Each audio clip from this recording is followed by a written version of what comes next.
Well, good morning, everyone. My name is Tom Will. I work for the U.S. Fish and Wildlife Service, and I'm a migratory bird biologist in the upper Midwest. And I'm hosting the meeting today from St. Paul, Minnesota.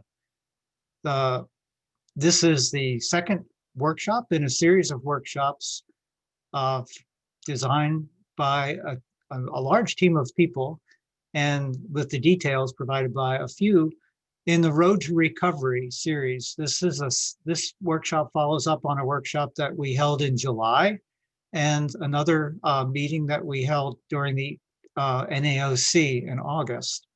And the focus of today's workshop, like the first one, will be to explore the causes of decline for species in particular who are close to falling off the edge if conservation action is not taken.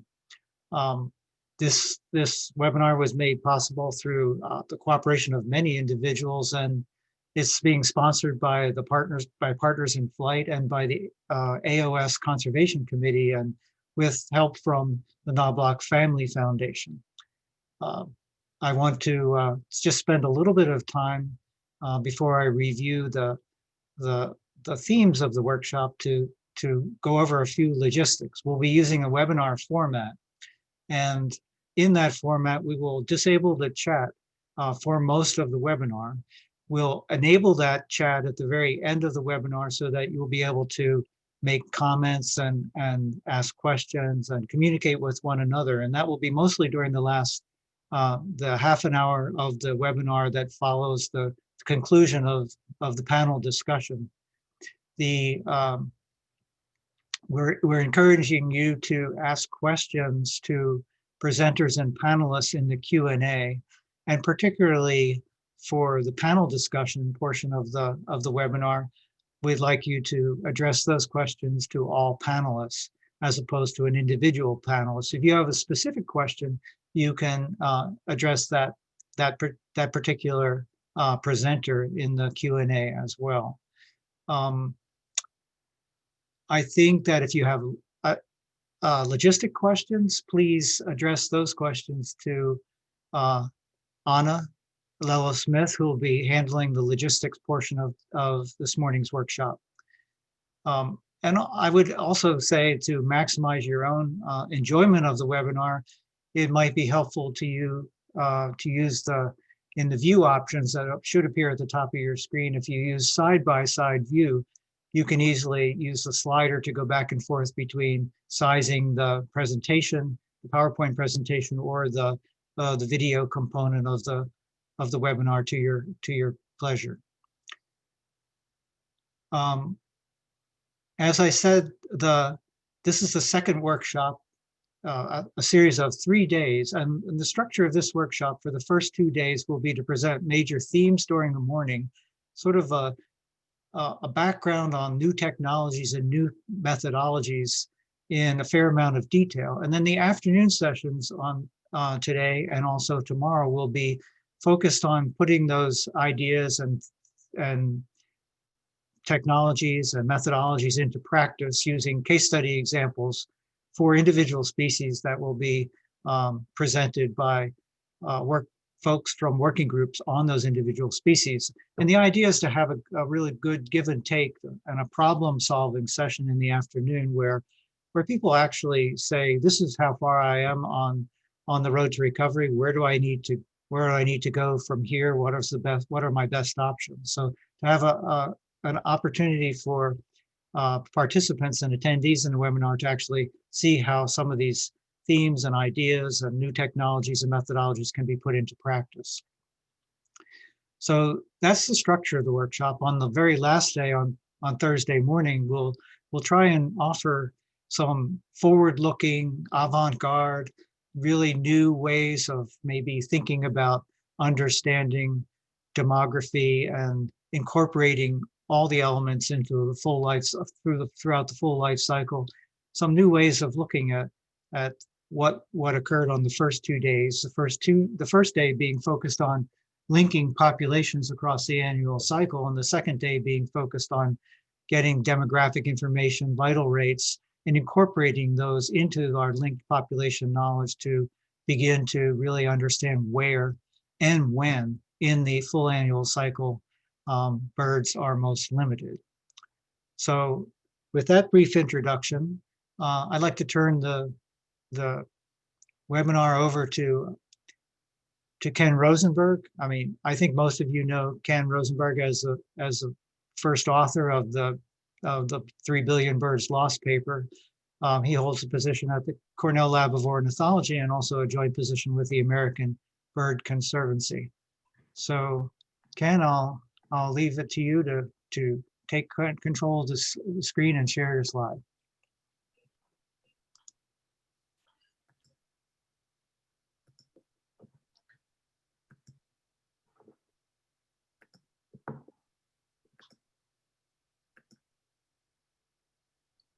All right, so hopefully this will work. Is that working, Tom? It is, it's beautiful. All right, well, thanks, Tom. And I'm just going to assume there are a couple of hundred people out there in this auditorium because I can't see anybody right now. And as you all know, it's kind of weird talking into your computer on all these big topics, but that's what we're going to do. I want to thank everyone for coming to this workshop. It's just incredible, the expertise that's coming together over the next couple of days, and really that we've had coming together, you know, since we started this process back in July for the first workshop. So the intro I'm going to give you a little bit of background and context for what we're going to be doing here over these 3 days. And most of you have heard a lot of this before, but we want to make sure that everyone's on the same page just in terms of the approach, what we're calling the Road to Recovery approach, and why we're focusing on these particular topics for this workshop. And I'm not sure if Tom mentioned this, you know, the core group that's really been thinking about this and planning this workshop has been Tom and myself and Pete Mara, of course, also Brant Ryder with Bird Conservancy of the Rockies, and Anna Layla Smith at Cornell has been helping a lot as well. So this intro is really based on a lot of the work that everybody's in that group has put together. So it's been a year. I can't believe it's been a whole year since we came out with the science publication and this news of the net loss of 3 billion birds. And a lot's been going on in the year since the publication. But what this publication really succeeded in doing, beyond our expectations, really, is getting everybody's attention. And almost every meeting I've been in the last year, and at the NAOC meeting, you hear this phrase now, 3 billion birds. And it really has become part of the consciousness, really, certainly part of the conservation conversation. So we think this is still a moment in time for conservation, and perhaps a moment like Silent Spring was, that has the chance to help change the societal consciousness and the trajectory needed to save birds and ecosystems. And as you've heard, especially Pete say many times, we don't publish a paper like the 3 billion birds lost and then go back to our day job. It needs to serve as a catalyst for change. And what are we going to do about this loss? And we know that business as usual in bird conservation just isn't working. What we really need to do is reimagine bird conservation in the 21st century. And it's a sobering thought that these 3 billion birds have been lost on our watch. For those of us who have been doing bird conservation work over the past 30 years, something is not really working.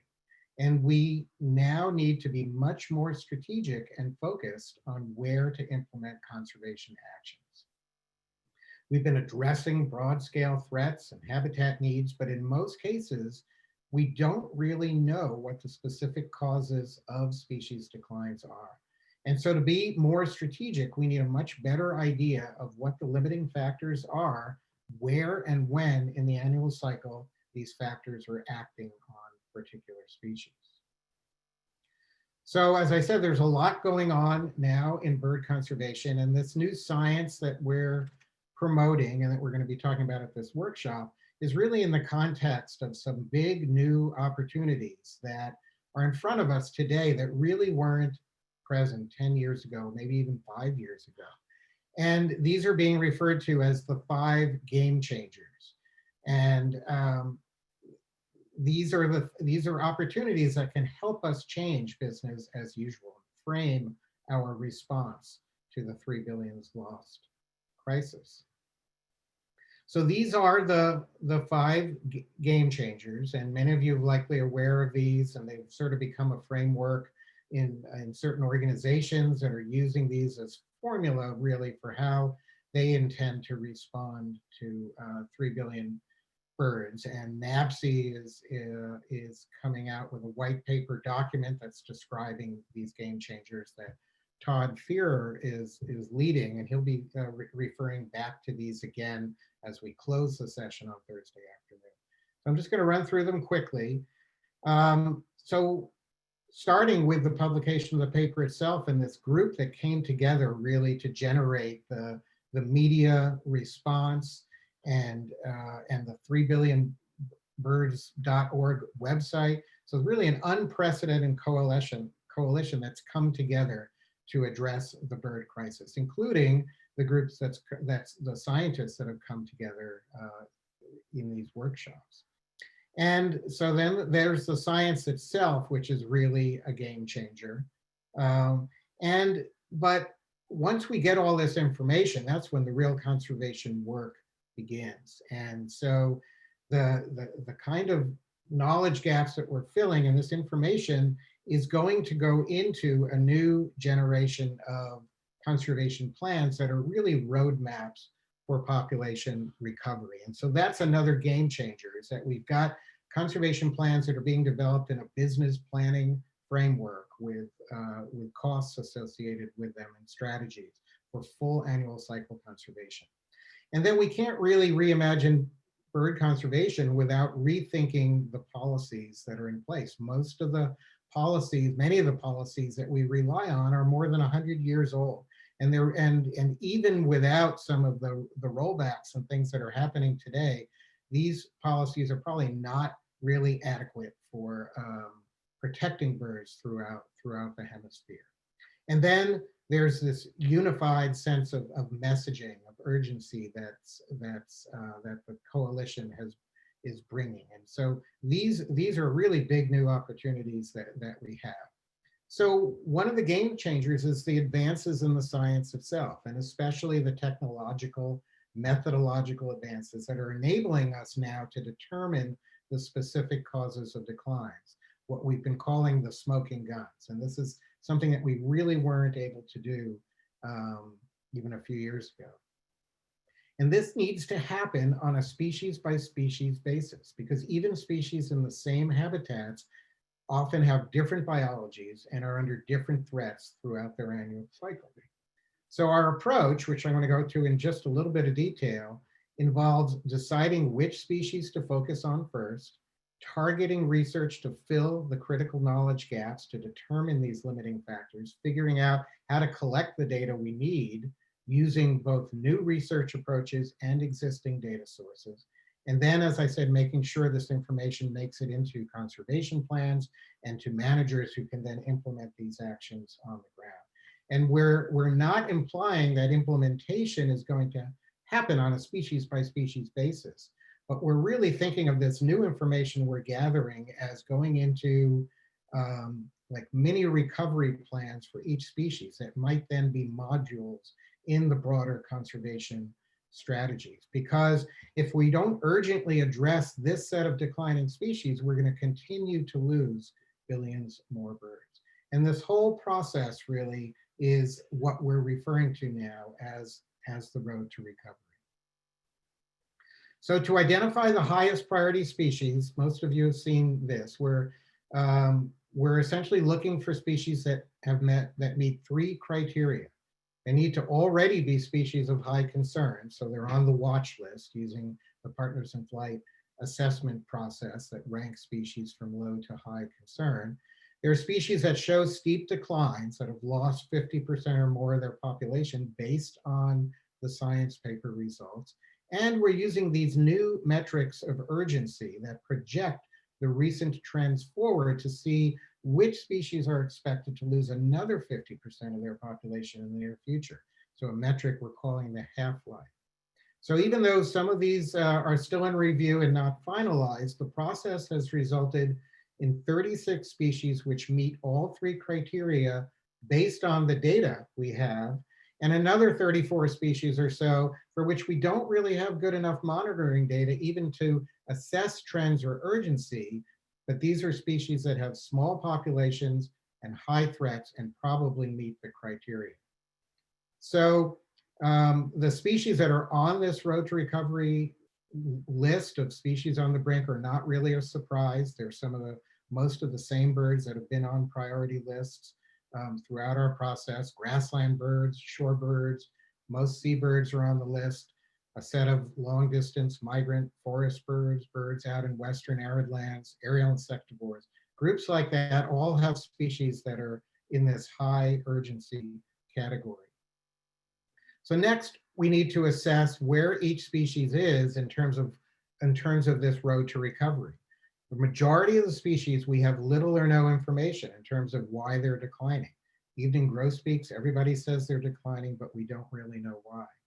Other species, such as Bendar's thrasher and others where working groups have formed with monitoring programs, some research, but we still know very little about their declines. Then there are species like golden wing warbler where there's a whole initiative that formed in terms of research and planning on both breeding and wintering grounds, but we still don't really know exactly where the species is limited.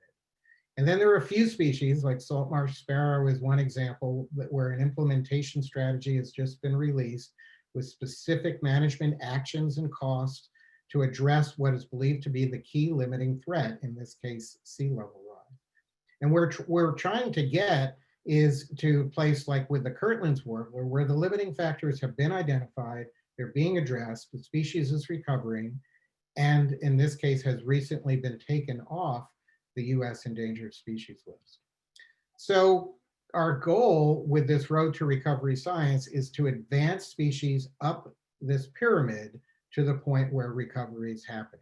And to advance species from one level to another, we need to increase the specific knowledge we have for that species and our understanding of what is causing the declines.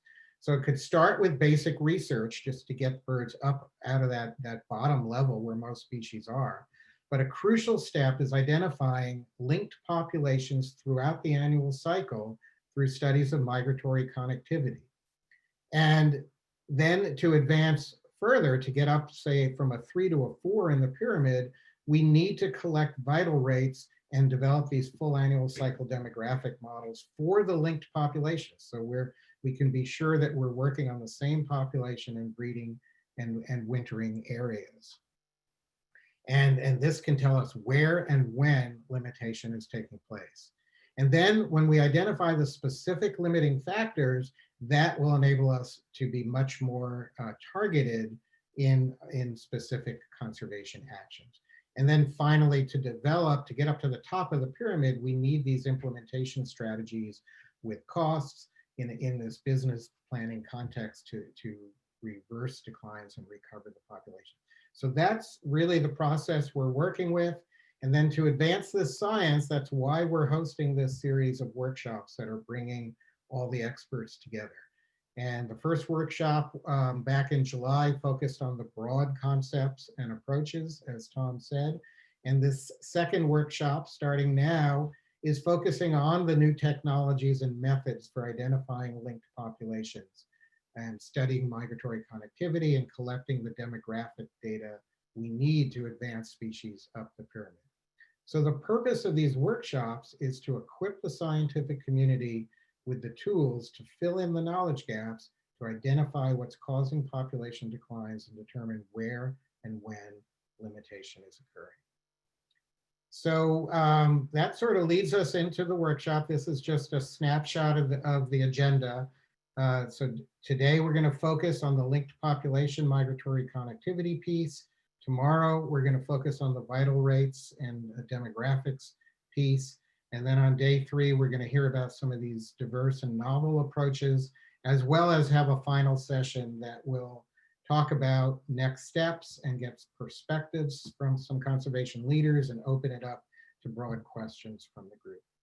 So with that, I'm going to turn it back over to Tom. Thanks, Ken. That was a fantastic review of the beginning of the road, the construction of the beginning of the road to recovery. Really, really well done. I'd like to introduce at this time Autumn Lynn Harrison.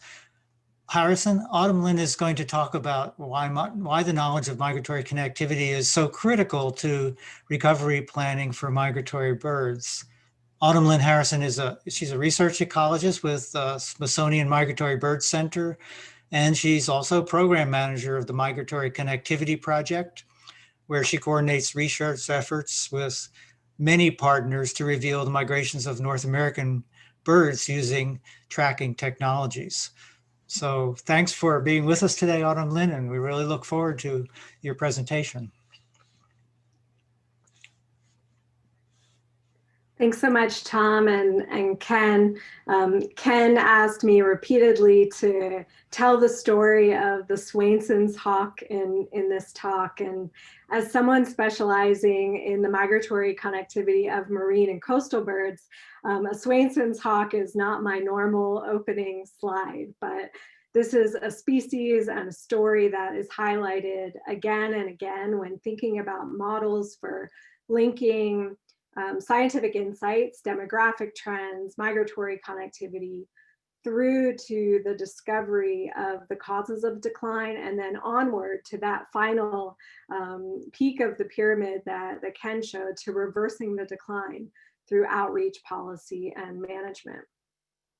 And so the story of the species and the work of the biologists studying it, the ingenuity of the technology companies, the partnerships that really drove conservation solutions. This, to me, provides one of the most compelling examples in the Americas demonstrating the importance of migratory connectivity to the recovery of migratory birds. And so please humor this marine biologist in telling this story.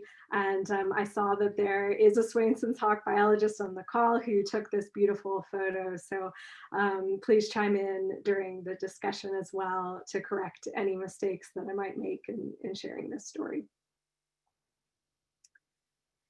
In 1994 in California, a biologist named Brian Woodbridge was starting to observe some pretty disturbing trends in that he noticed that in some years, more than a third of adult Swainson's hawks nesting in the Butte Valley in California did not return in the spring.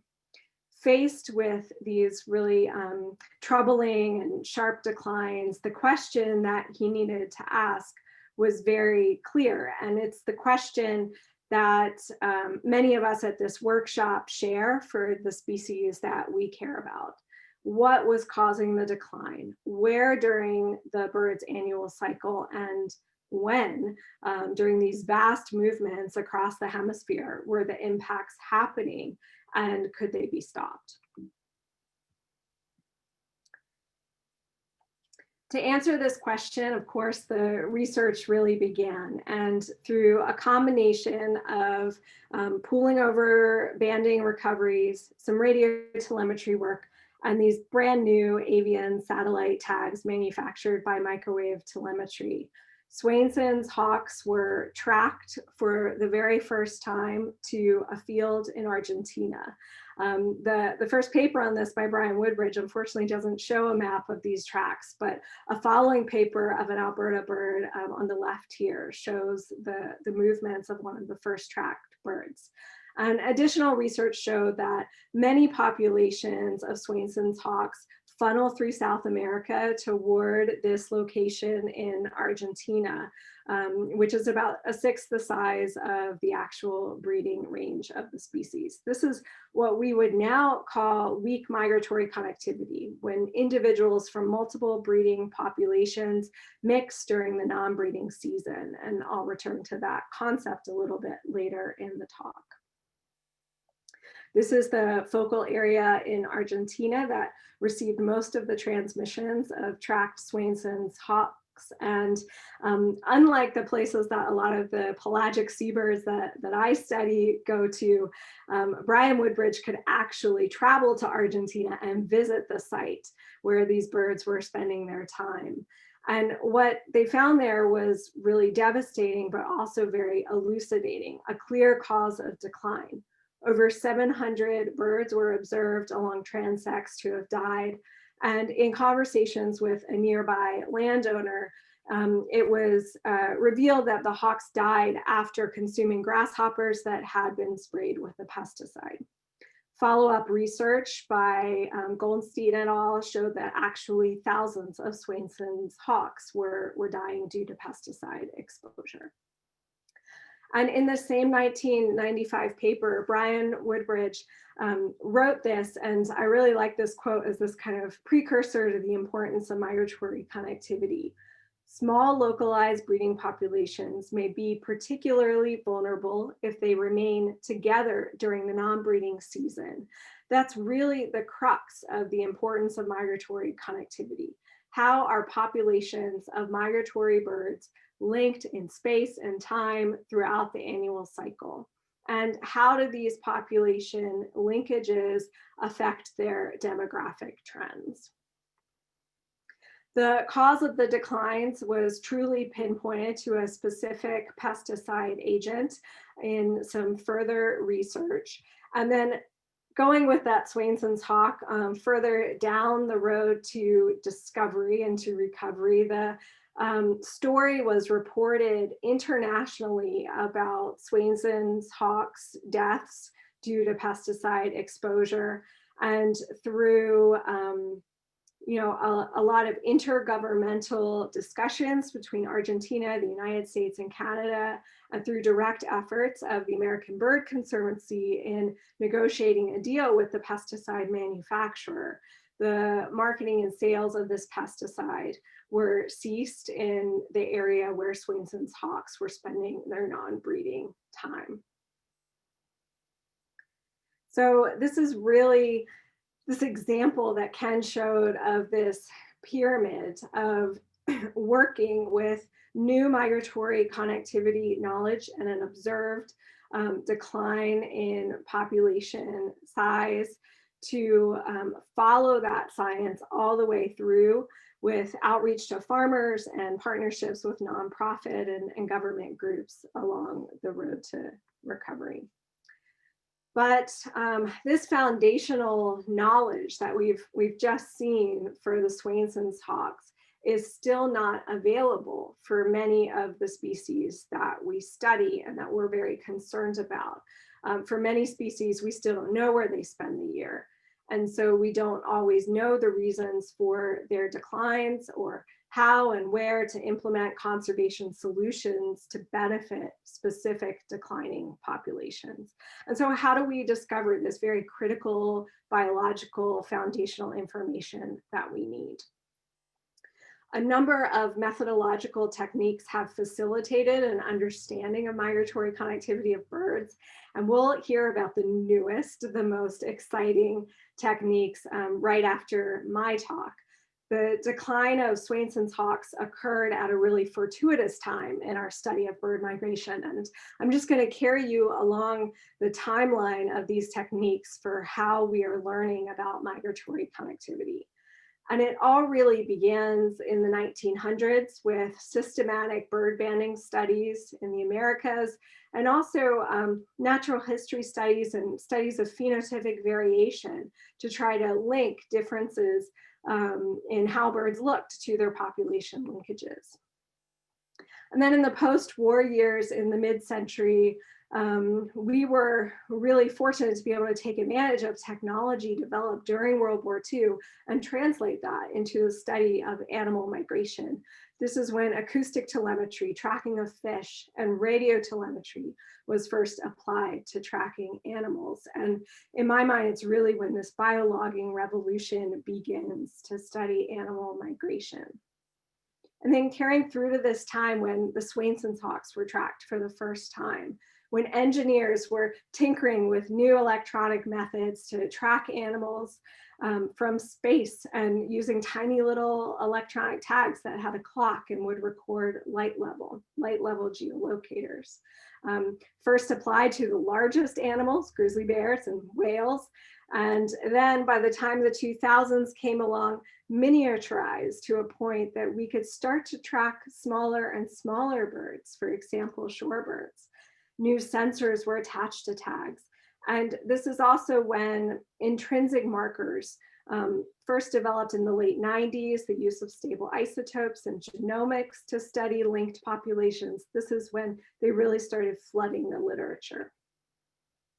And now here we are in the 2020s, and I really think of this as the era of integration, where we are getting to a stage where we have big data on both habitat and bird migration. We're integrating these different data types. We're synthesizing across species, across populations.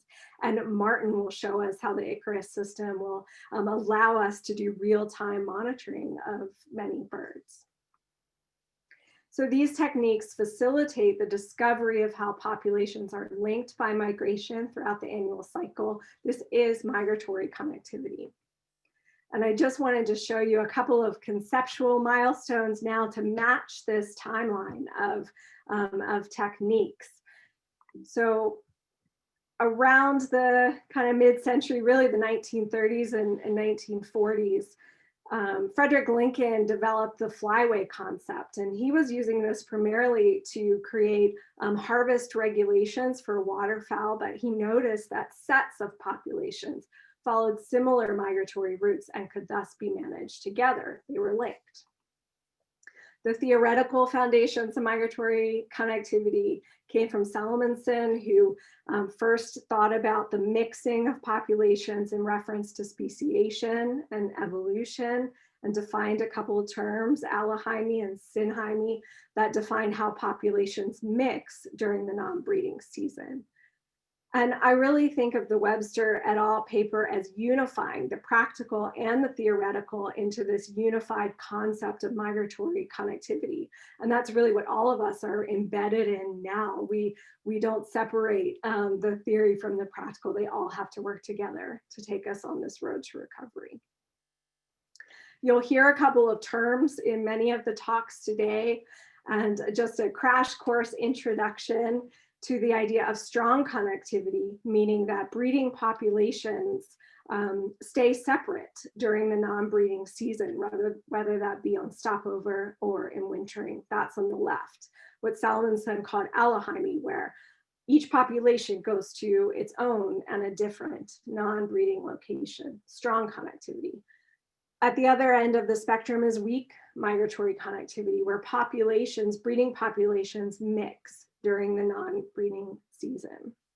There are different degrees of that, and you may hear moderate connectivity for falling somewhere in between. The Swainson's hawk examples falls more into this category, where populations were going to a fairly concentrated singular wintering area. And to show some real world examples from the Migratory Connectivity Project data that we're collecting right now, an example of strong migratory connectivity is shown on the left here, where two Alaskan populations of Pacific loons go to very different places during the non-breeding season. They use different flyways.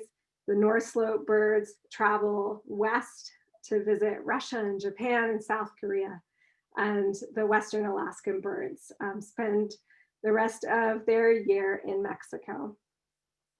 And then also in Alaska, two populations of long-tailed yegers, a seabird that I study, in contrast to the loons, birds from the North Slope and from interior Alaska and Denali National Park all travel through the Pacific Flyway and spend the non-breeding period on the Peruvian coast of South America, with a couple birds from each population spending their non-breeding period in the open ocean. So somewhere falling between weak to moderate connectivity, where there's mixing of breeding populations. And you'll hear more examples from other talks today. And so to close this talk and summarize the story of the Swainson's hawk linked with how we study migratory connectivity and the important questions that it helps answer. just to keep in mind during the day. Migratory connectivity knowledge can help us understand where and when impacts are occurring, where and when in the annual cycle the populations are limited. So just because they overlap with impacts doesn't mean those are the threats that are driving the population trends. We'll hear more about that tomorrow. Why are some populations of a species declining while others are increasing or stable? You'll hear this concept a lot of differential population trends, shown here on the left for common nighthawks, where red indicates places of declines as indicated by the Breeding Bird Survey, and blue more stable or increasing. And Ellie Knight will tell her story of the common nighthawk work she's been doing. And then finally, we're also looking toward the future. How will future impacts and global environmental change affect population projections? And so now to transition into the technology talks, I leave you with 5 years of tracking studies from the Migratory Connectivity Projects, using amazing new technologies to reveal, in most cases, for most of these species, the very first time we really have migratory connectivity knowledge for these species, really the first step in recovery planning for declining populations of migratory birds. So I'm looking forward to the rest of the talks today. Thank you. Thanks so much, Autumn Lynn. That was a really great job sort of laying out the why establishing migratory connectivity is so important, and a great overview of the timeline for all the work that's been done. Really fantastic. And thank you so much for modeling cross taxa migration from seabird to landbird. That's great. That's something we all need to do. And it's actually one of the themes of the workshop is to try and look at all the different groups of birds and understand migratory connectivity and causes of decline from that perspective. So great job. Great. Thank you, Tom. I'm going to turn the screen over now to Martin Wikelski. Martin comes to us from Germany, I believe. He's a director of the Max Planck Institute of Animal Behavior, and he's a professor in biology at the University of Constance, member of the German Academy of Sciences. And he's going to talk to us about Icarus, which I know we're all excited to hear about, this new technology, the satellite-based tracking system for wildlife. And Martin's been at this game for a long time, studying the global animal movement. So, Martin, please come aboard and share your knowledge. Okay, well, thanks so much for the invitation, Tom and Ken and Pete. And I think Autumn Lynn has given a fantastic introduction already to where this is going, because we are in an era where I think we have our canaries in the coal mine on a global scale, and we just see through your work and the work of many others that there is a problem. There's a massive problem out there. We haven't really identified exactly where it is, like we did in the Swainson's thrushes, Swainson's hawks, or people did in the last decades. So I think this is something where we have to get better methodologies and better means to really fill our jobs. This is something that other disciplines already have. We have huge vessels to study things in the oceans. We have particle accelerators, we have telescopes. But in principle, what the biologists, what the ecologists and ornithologists have is a little more than binoculars and rubber boots, but we need better means to do our job, I think. And as you know, there's not just one telescope, there are many and many vessels. And what we think is needed is really a much better way to study individual animals out there and study their physiology, their survival, and their behavior. And I think this is what this whole workshop is all about. We are trying to, with the help of the global community of biologists, establish a new IoT system. We started that with many of you many years ago. Nobody at the time was really interested to really go from a regular telemetry system to a real IoT system. This is a novel Internet of Things connectivity, ground to space, that is urgently needed to follow individuals across the globe. And here you see one of the blackbirds that has one of these devices already. But it's also, and this is what Autumn Lynn showed, needed to combine these data to really understand bottom up from the whole animal movement, animal ecology perspective, what is happening in a combination of all of these animals around the world. This is what many of us have tried to do, combining our data in MoveBank or other databases that can then be analyzed in real time. And here I would like to acknowledge the great help of the Knobloch Family Foundation, who have seen that this evidence-based conservation effort is really where things have to go. Now, this is growing rapidly, which is good. We need a lot more data to really understand what's happening. And I think we are about to really establish what we would call the Internet of Animals, a connectivity of mobile life forms on the planet, and trying to analyze this in real time. And I think you'll hear a lot about this. Now, the Icarus system comes in as a system that switches from analog to digital in the communication ground to space. It uses, or is designed to have, extremely low tags in size and mass, communicate with a multitude of animals at the same time. So it's a code division multiple access system, like the ones you use in your car key. When you go to a parking lot, you only open your own car. So this is sort of the coded communication. And you can do that ground to space anywhere on the globe, as long as you have a satellite connectivity. And we have it on the ISS now, so it doesn't go across the poles. But there are plans already to have additional satellite loads, payloads, to have orbiting satellites on the northern and southern hemispheres in the high latitudes. So this is really what is needed to cover much of what we want to understand. If you have a small tag on the ground, you need a large antenna in space. So it's just physics. You can't beat physics. You can trick it around a little bit, but you can't really beat it. So you need a good telescope up there in space to look down, and also a big antenna to communicate down, which is what the lady in the picture, Uschi Müller, is holding there. Now there's complicated electronics in there.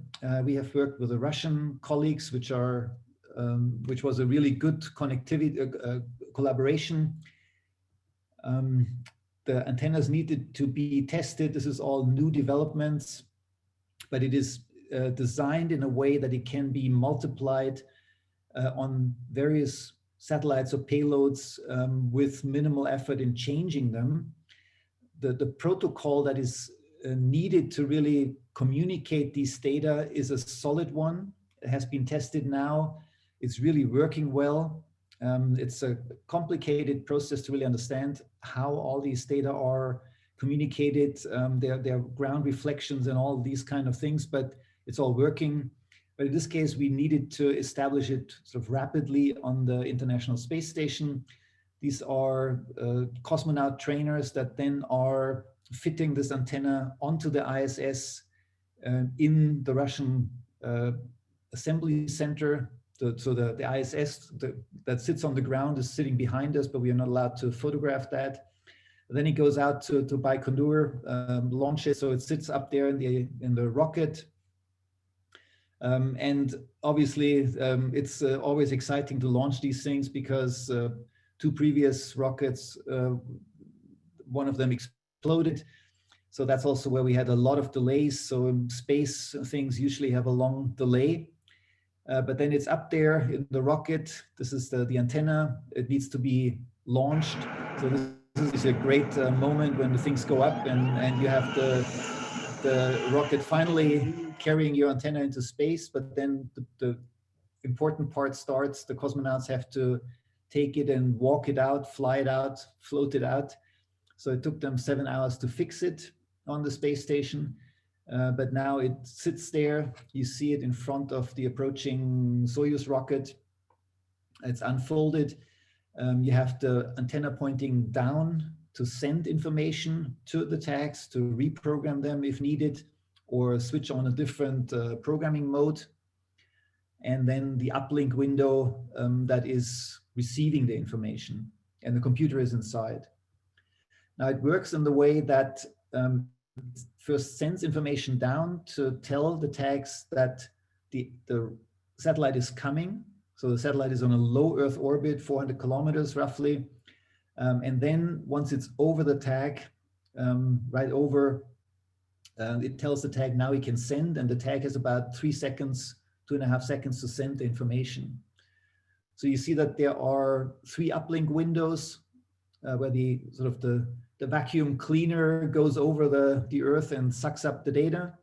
The tags can sleep most of the time, but when the ISS comes, they have to send information. Here you see how these tags are composed. There's a solar panel, electronics, and the battery in a housing, so it's fairly simple. But the key is there are sensors on the tag that tells you behavior and life vital statistics of the animal. So for example, a combination of accelerometer and magnetometer gives you a really good indication of whether the animal is alive or not. Combined with temperature, it can tell you even if the tag is on the animal or not in many areas around the world.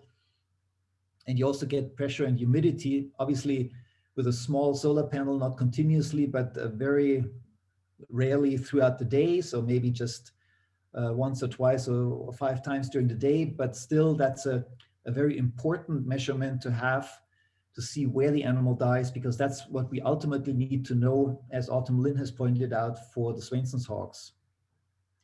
This can be done for small basic tags in small songbirds. Actually, the size of the tags can shrink down significantly already. We have the next generation in production right now that is shrinking down a lot more from the 3.8 grams that with a solar panel that we have now. They can be on leg bands in larger species, or it can be a fish tag that pops up, or an ear tag that we just attach to various animals in Africa to see how they move also in relation to other species, obviously, because we trying to understand the interactions of these species. Or a more advanced tag with a larger solar panel in larger bird species. Now this is how the real thing looks like. Fairly nice and small tags, can be mass produced easily. They have gone on birds now. There are about 600 blackbirds out with these tags. The problem that we just encountered is a very unfortunate one for the first generation of tags. During some of the production processes, there was moisture coming into these tags. So we have unfortunately the problem with some of those tags, or many of those tags. Some of them are still working really well. So here you see the first data, for example, from Russia into Poland and further into Germany, or from Poland into Slovakia. We have some that go from Denmark over the ocean to the UK. We have data from the flight, during the flight from these animals. But as I said, unfortunately, we have to go back and do a lot more testing now. So they are working, they're working fine, but they are having still some massive problems that we need to figure out. So unfortunately, we couldn't go really broad scale this year in fall, but we are gearing up for a much more elaborate use of these tags in spring and summer next year. I think what's also really important is that people are then getting the information on individual animals, because at least for Europe, we're lacking 420 million birds or so over the last 30 years. Nobody really cares. But if you say, well, this individual is missing, if you know these individuals, if you can follow them, if you can see them in the wild, then this really makes people look up and say, well, I want to see this duck. And when this duck dies with the tag, then this is really a big issue. I can follow these animals as a school class in an auditorium. I can really sort of be digitally with these animals. And this is what we would call the sessilization of conservation, that you follow individuals like these storks that were flying over Syria and were shot. People told us, well, we need peace, we need food. Totally understandable, but that also means that these birds are dying. And we have that same issue, for example, for cranes, demoiselle cranes going from Mongolia over the deserts into areas where it's really dangerous. You see this young stork, a young crane having a tag around its leg band. You see later on it was shot. You see that on the internet. You get even the videos from these animals. So this is the same animal that we tagged in Mongolia.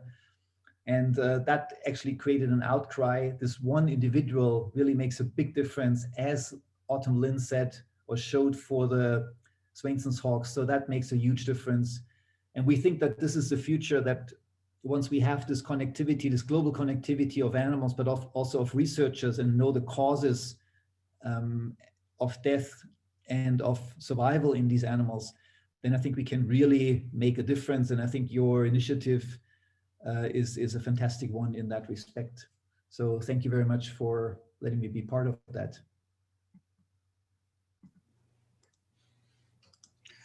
Well, thanks so much, Martin. That was just fascinating, and I'm sure there'll be lots of questions. And I thank you very much for making that connection between this really highly sophisticated technological science and then the individual response that ultimately will help us to build a much stronger base for bird conservation. I think those are really, really good points. So yeah, thanks so much for joining us today. Well, thanks. So there's one question which I think is a really important one. When will the tags be small enough? Because that was the original request that we had for the engineers. We want to have a tag that is a good deal smaller than 1 gram. I can actually now say that we have a realistic roadmap that in 4 years there will be these tags.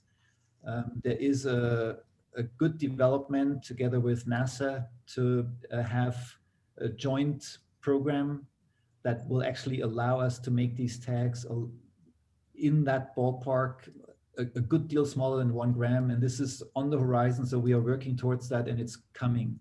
It's not immediate, unfortunately, but it will be there. That's great news. Well, now for something completely different, I think. I'm going to invite Kristen Ruig, and Kristen's going to talk about the Bird Genoscape project, mapping migratory bird populations using genomics. I say completely different because we're looking, I think, down into the lab as opposed to up into the sky for this one. Kristen is assistant professor at Colorado State University and is co-director and co-founder of the Bird Genoscape project. So Kristen, please share your screen and enlighten us. Excellent. Thank you so much for inviting me to be here. I'm really looking forward to telling you about the Bird Genoscape project and how we've been harnessing genomics to try to advance migratory bird conservation, specifically at the population level. So today's talk is going to focus on giving you a brief overview of the 2 main aspects of the Bird Genoscape project. The first is mapping population-specific migration pathways using genomics. And the second is using the same genomic data sets to map the response of populations to changing climate conditions. So thank you to the organizers and the authors of the 2019 paper, who made very clear in our consciousness, as Ken pointed out during the first talk. We all knew that migratory birds were declining, but this just sort of has risen awareness and really mobilized the community, I think, in an exciting way. And I'm just so thankful to be working with all of you to try to come up with solutions. And so what all of us in this panel and attending the workshop understand is that identifying these population-specific migratory connections is really critical to identifying why birds are declining. So if there's habitat destruction in one part of the range, we know how that's connected to population trends in another part of the range. So as we've been hearing about today already, and we'll hear about more, there's been a lot of exciting advances in how to track migratory birds. And some of these advances fit sort of on different levels in terms of our understanding of migratory movements. I think one of the most exciting advances has been the radar technology and birdcast program, which has given us a lot of insight into how all birds are moving across space and time. Another that we've just heard from Martin, super exciting advances in the satellite technology for understanding individual level movements. And then we have an upcoming talk on MODIS, also giving really fascinating, detailed information on individual movement patterns. But one of the knowledge gaps is still, how do we really track migratory birds at the population level? And I will argue, and you can talk about this in the panel discussion, that genetics provides a really unique fit for understanding population level movements. So I'll demonstrate the methodology using one species, the willow flycatcher. And so the willow flycatcher is a broadly distributed migratory bird with a number of different subspecies, but very little is known about population-specific migration patterns. However, patterns of decline in willow flycatcher are population-specific. And so, for example, the southwestern willow flycatcher is federally listed as endangered. So what we really need is a map of population-specific flyways to understand the drivers of declines in the southwestern willow flycatcher.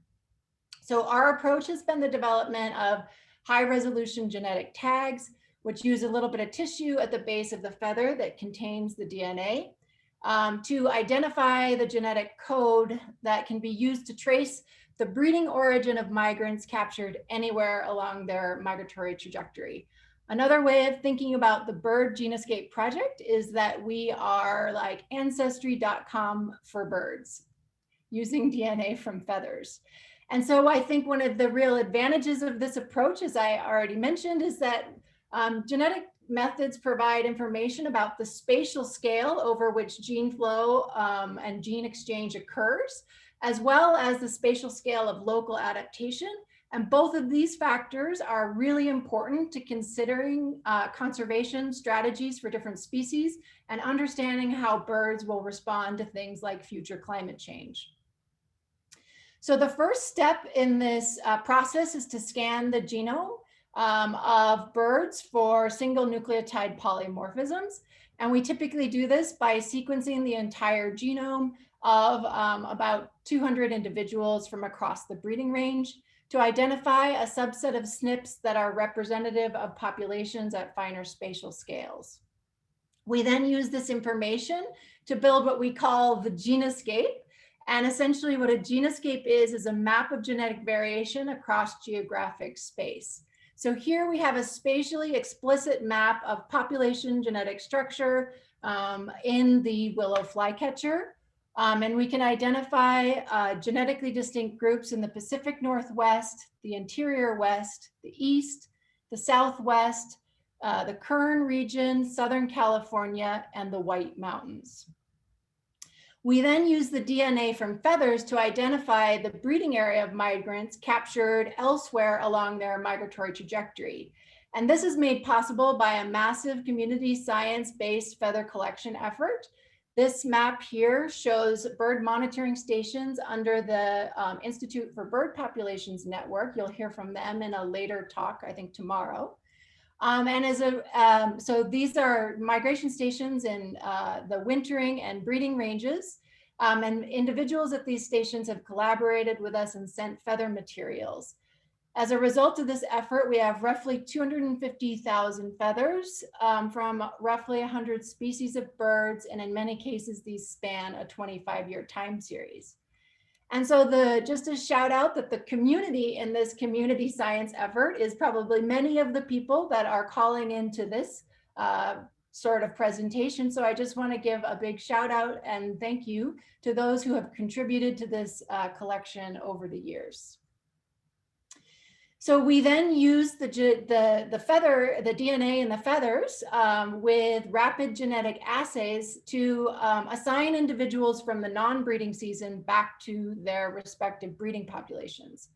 So for the willow flycatcher, we have the Pacific Northwest genetic group is found wintering from Western Mexico to Panama and migrating along the Pacific Flyway. The Interior West genetic breeding group is found wintering from El Salvador south to Ecuador and migrating along the Pacific and Central Flyway. Then we find the Eastern form wintering from Panama to Ecuador and migrating along the Central Mississippi and Atlantic Flyway. And then most importantly, for the conservation of this species, we find that the endangered southwestern willow flycatcher is wintering in specific areas in Nicaragua and Costa Rica. So overall, the goal of this project is to work with partners to map migratory flyways in as many species of concern as we can. And we're working on roughly 14 to 20 different species right now in our lab, and then are collaborating and providing help and expertise to many more individuals working in other labs around the country. We love doing both of these things. And we would love to work with any one of you to add additional species to this list and or help provide expertise so that you can do these in your own lab. So briefly, in the last few minutes of the talk, I just wanted to go over, so we had, our original question was, how can we track migratory birds at the population level? And hopefully I've convinced you that screening feathers using these high resolution genetic tags is a good method for doing this. And one of the reasons why is sort of what we can do with the resulting data in terms of understanding drivers of decline. So in the last few minutes, I'll share some ways we're extending these, the genomic resources and maps we've created to understand drivers of decline. So one main application we've been working on is trying to understand which populations will need to adapt most to keep pace with changing climate conditions. And this work was largely led by a former postdoc with the Bird Genoscape Project by the name of Rachel Bay. And what Rachel did was to develop a metric known of as genomic vulnerability. And what this did was, first what Rachel did is to map local adaptation through mapping gene-environment relationships across the breeding grounds under current climate conditions, and then mapped using models of future climate change, predicted gene-environment relationships, assuming no evolutionary change.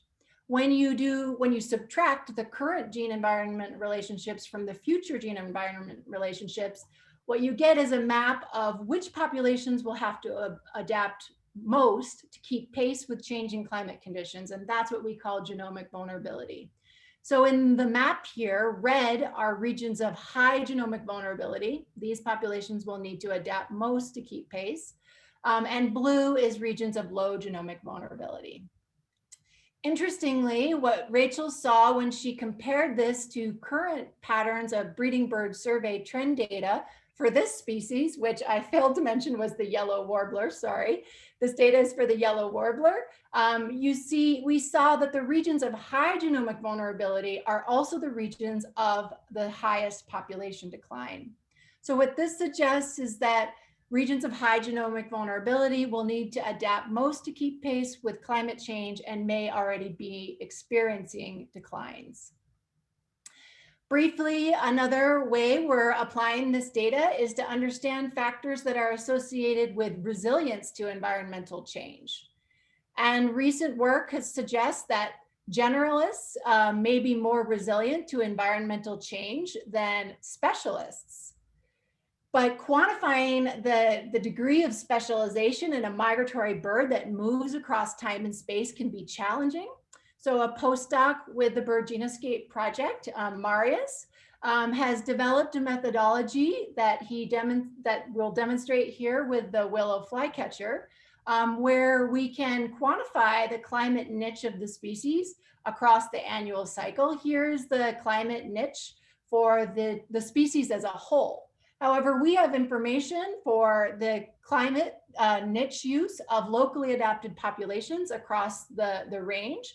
And so we can map the breeding, wintering, and total niche of these genetically distinct populations. When we do that, we find interesting patterns emerge, that there's variation in the degree of climate use across the breeding, wintering, and total breeding plus wintering for the willow flycatcher. When we calculate the degree of overlap, that's this Schroner's D, we between the breeding and wintering grounds, we see that that also varies. And we can compare that to the population specific trends that we see. So for the eastern form, this is the population that has been doing the best. It's more or less remained stable since the start of the breeding bird survey data. And the climate modeling suggests that it has the most broad total niche and the lowest degree of overlap between the breeding and wintering area.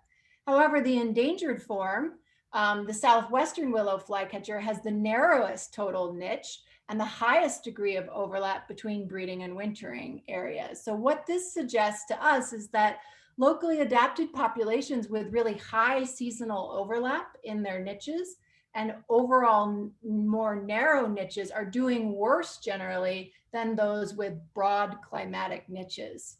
And so in terms of resilience to environmental change, what this suggests is that the degree of climate specialization across the annual cycle is associated with resilience to environmental change.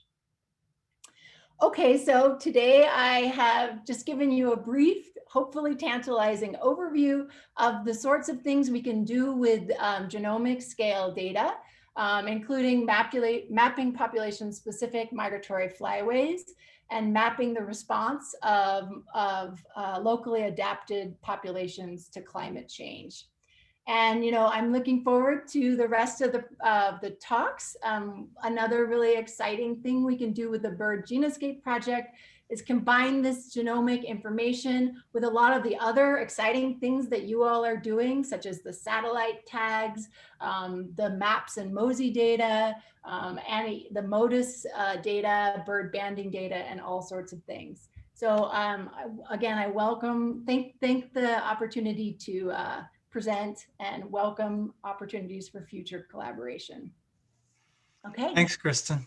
Yeah, fascinating, really fascinating, and I'm sure there'll be a lot of questions. And again, I appreciate the reference to how much of this work depends on the community of other folks who are doing similar work, working at banding stations in particular, and providing access to all that material. And so I think that's a theme we'll return to in the panel discussion, how important it is to link various activities to one another in order to generate just more powerful knowledge and inference. So great job in doing that.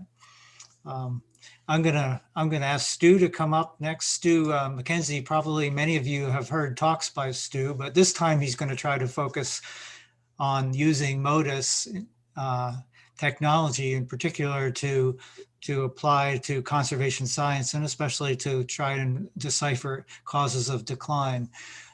Stu is the director of migration ecology with Birds Canada, and he manages the MODIS wildlife tracking system, as well as the Long Point and Thunder Bay bird observatories.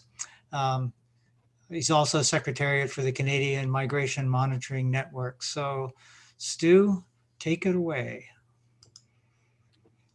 Thank you very much, Tom. Not that you need to see me, but my video is off for those who want to see a smiling face. We'll imagine you're smiling. Yeah.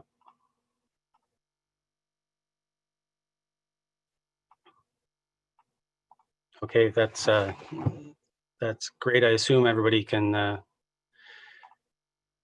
hear and see me okay, Tom? We can see you. We can see your slide. I don't see you, but you already told us that that will be hard. So, but your slide is showing up perfectly. Okay, well, that's fine. Okay, well, thank you very much. I I hope I don't breeze through all this too quickly. It's a great honor and privilege to share with you what we've been building, and what I mean by we. It's been sort of myself and our team at Birds Canada, but most importantly, all of our collaborators that make Modus possible. Come on. I want to stress that everything we're talking about, the technology, the tools, they're all complementary. They're all meant to work together, and how we get there is a much more challenging endeavor, but hopefully by the end of this workshop, we'll be well on our way.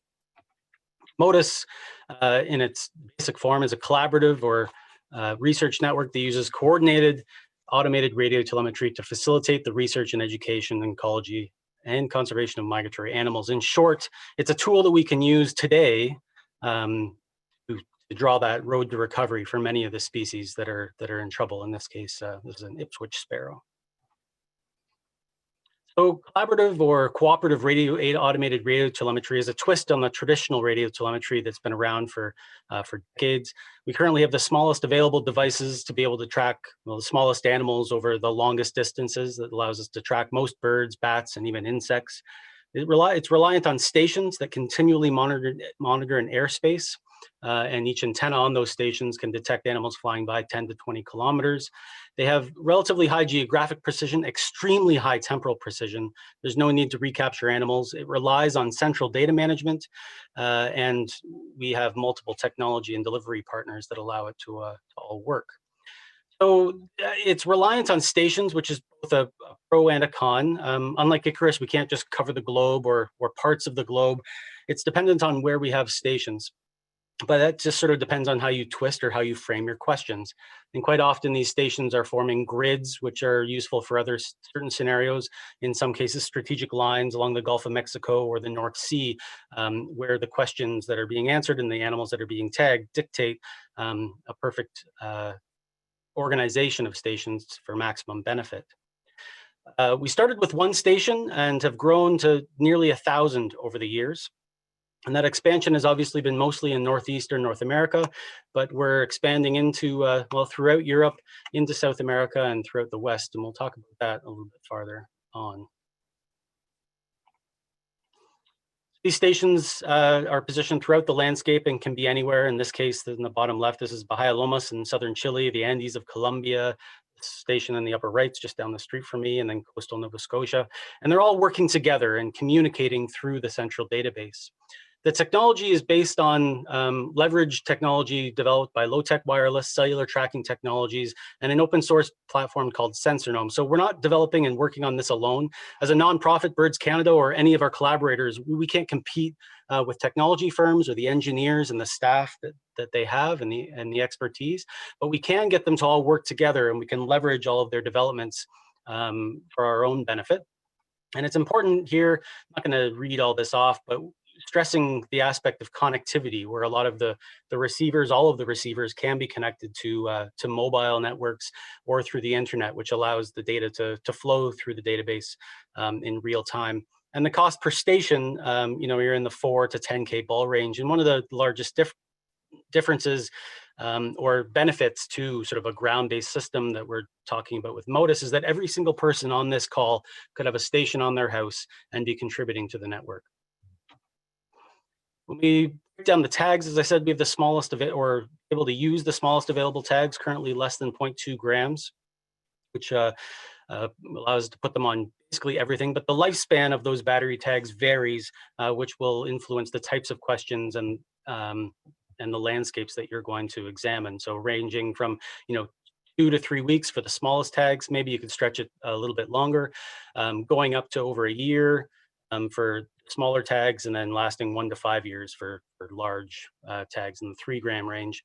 And recently in the last year, we've rolled out solar tags developed by CTT and Low-Tech for various ranges that essentially have infinite lives depending on the scenario. Currently, the smallest ones only operate when the sun is out, but they're working on battery power and keeping those tag sizes small.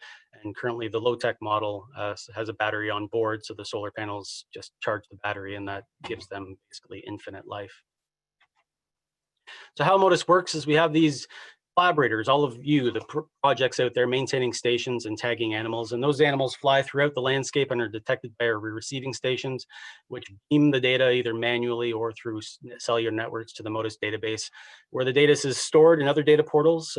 We've just recently linked and are testing direct links to MoveBank for all of the MODIS data to be archived. It's made available in the public interface. And obviously this is all being used to fuel conservation science. And I'll circle back around that later. The best starting point for you and anybody getting interested in MODIS is Taylor et al. In avian conservation and ecology. But I also encourage you to check out a paper just released in PLOS One by Crew et al., which outlines the sort of framework for a collaborative research network like MODIS, but in a more generic sense, and highlights some of the challenges and benefits of doing so. What we've built is basically this perfect model of community science, where we have stations operating in 31 countries, close to 1,000, and we have data from 25,000 individuals of over 200 species. This has resulted so far in publication, over 100 publications, and it seems that we're getting more and more every week. I'm going to gloss over what the power of MODIS can be very quickly. So we can examine animals at the finest scale, right at their stopover. In the case of long point, I won't examine what this plot exactly means, aside to say that we can tell when they're active and when they're at rest, or when they're alive and sleeping versus awake. We can tell when they decide to take flight, what direction they flew, and how long it took them to get from point A to point B. This is another example on an island in Heligoland, where we can examine the signal strength from tags, which is in this plot, which tells us a bird is quiescent. We know when it wakes up and when it starts on a migratory flight and takes off, and based on the bearing that it takes, we can tell what direction it's flying. And we can scale up even farther from the individual stopover site. Sorry, this is an example. I glossed over a new technology using nodes from cellular tracking technology, which is basically a tight grid of stations, which allows you to detect and monitor where animals are going within small areas. And then we can scale up and see from that individual site where they're going within a few hundred kilometers. That's during spring migration, or we can follow their progress during fall migration, again, over hundreds of kilometers, and understanding landscape movements. Or we can scale up even farther to the scale of the hemisphere and examine how birds are moving from overwintering sites or breeding locations, and make the relationships between migratory connectivity and the importance of overwintering or stopover areas. And I'm not going to scoop Anna or Camilla on any of this work based on Cathar's thrushes. I encourage you to check out their talk tomorrow, where they'll delve more into MODIS and what it's doing. So we can link all sorts of the aspects and pieces of the connectivity for migratory birds using MODIS. And in some instances, we can examine the complete life cycle for more sort of geographically limited species, or we can piece together the life cycle depending on the distribution of stations. So in the case of Kirtland's warbler, we can adequately examine their entire life cycle from the wintering sites in the Bahamas to the breeding grounds in Michigan. And examining that further, we can see their arrival on the breeding grounds and get right into the nitty-gritty of their breeding ecology. So these are just exploratory movements as they arrive on the breeding grounds. You'll notice that the birds' movements really tighten up around the end of May, early June, as the birds are sitting on eggs and establishing territories. These are explorers, nomads, searching for adequate habitat. And as the birds are on eggs and starting to feed young, you'll notice these breeding dispersals, these movements within the breeding period where birds are actively exploring the landscape, traveling tens or if not many tens of kilometers to examine habitat types and what's going on, prospecting, if you will, in other areas. So we can link wintering to breeding to migration, all using one tech and one season in a collaborative framework. I'm going to sort of shift gears a little bit here and examine the power of the US and Canada bird banding program. And here's an example of all the recoveries over 100 years for Bicknell's, Grey-cheeked, and Swainson's thrush. Maybe 100 recovery events over the past 100 years. And contrast that to MODIS during spring migration, 3,000 events from 700 individuals. Fall migration, another 1,000 individuals and 7,000 events, depending on how you connect the dots. To a collective amazing web of recovery events And in this case, for the 3 Cathara species. But beyond just connecting the dots, what's really in there? And we can dig much further, and that's what we're just in that phase now, where we can start to look at the data more holistically and examine how we can deal with it to benefit conservation. So this plot on the left shows the number of recovery events, or where birds are flying by. So what stations in the landscape see the most number of birds flying by at different seasons. And on the right is a plot showing where birds are stopping over the most during different seasons, or during the winter or breeding season. And I was showing mostly land birds, but I have to acknowledge that most of the data within the MODIS database is shorebirds, and shorebirds have high propensity for very specific sites, which is perfectly suited for MODIS, where you can take advantage of those behavioral intricacies to learn as much as we can about those birds. And likewise with sanderling and red knot, we can identify where they're spending most of their time during migration, and also identify gaps in the array that may benefit from further expansion to be able to direct conservation efforts for those species. So how do we mobilize MODIS to get the most out of it for conservation and for all of our collective needs? Basically, a vision is to establish a permanent ground-based system for animal tracking, which complements other technologies. And this requires collaborative approach to network growth and maintenance, encouraging open data, which will maximize the efficacy of data availability and reuse. But this ensures acceptable attribution, acknowledgement, and the recognition of collaborators. It needs to maintain that MODIS central database and research software platform. And we need to keep up with technology and harmonize the priorities and activities and investments across these different projects. I'm gonna skip over a bit, but MODIS is dense. We need to organize ourselves and discuss all the different facets sort of individually to figure out how we can influence that road to recovery and focus the data on where it's most needed. For most species, filling knowledge gaps is the easiest plan, but for other species, we can raise up the pyramid very quickly. And how we're establishing that is through MODIS working groups. I highlight the Northeast MODIS collaboration. Map on the left shows you where current MODIS stations are, and within the next year, the map's going to change significantly as we rapidly expand in the West and into Central and South America. And strategic partnerships where we can engage in individual projects at the local level to, in this case, identifying where red knots are using habitat in Bahia Lomas, their core wintering sites, and relate that to migratory connectivity and their migration routes, and even up towards their breeding grounds. And mobilizing MODIS further by using our collective data and collaborating with groups like Audubon and their Migratory Bird Initiative, where we can get the most out of our data collectively, and inputting the connectivity data that we exist into the Migratory Connectivity Atlas. And lastly, I just wanted to highlight on some of the education opportunities of having this sort of ground-based and live opportunity. So we have many stations on schools and universities, and our education platform highlights those stations, and you can actually get a summary of what animals have flown by my station, when did they fly by, you get a summary of the detections, and we're developing case studies for a variety of species, allowing students to dig in farther into the data using the real-world data, in some cases those collected at their schools. So I glossed over a lot, and I apologize for the speed, but there's a lot to unpack there and to explore more with all of you. You can check all these out at your leisure. And with that, thank you very much. There are birds flying above you right now, contributing to the network. Apologies if I went over time. Thanks, Stu. That's great. Thanks for putting all those pieces together. And it's just amazing what technology is sort of enabling us to do. And I love this sort of interplay between understanding populations and then really sort of the respect for the individual bird and what it can contribute to our knowledge. And we've seen that in all the talks. And I love the sort of the way in which education and other aspects of our conservation program can be incorporated into the development and use of these new technologies and methodologies. So mentioning the work with kids and schools and how collaboration can happen there was really, I think, really pertinent.